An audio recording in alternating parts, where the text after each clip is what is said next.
So last Saturday, my roommate Kyle decided to throw what he called a pasta-only dinner party.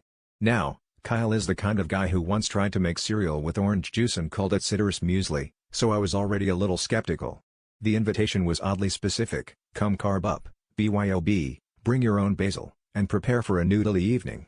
I figured, sure, I'll go for some free spaghetti and maybe see if Kyle finally learned you don't add ketchup to carbonara. The evening kicked off pretty normal. Friends trickled in, arms full of basil bunches and impressive Italian accents. Kyle was in the kitchen, wearing a chef's hat made from printer paper and humming the theme from The Godfather.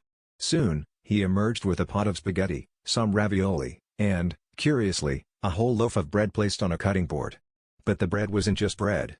There was a sign, painstakingly handwritten in red marker, taped to it, Pasta Prime.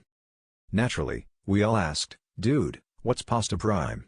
Kyle grinned like he'd just solved a Rubik's Cube blindfolded. He explained, "It's bread, but if you think about it, it's just a little crust over the noodle.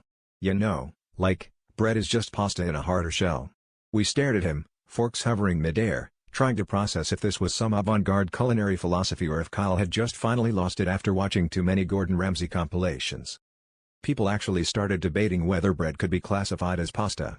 My friend Jenna started Googling "is bread a noodle?" while someone else tried to roll a spaghetti noodle inside a bread slice to complete the pasta evolution.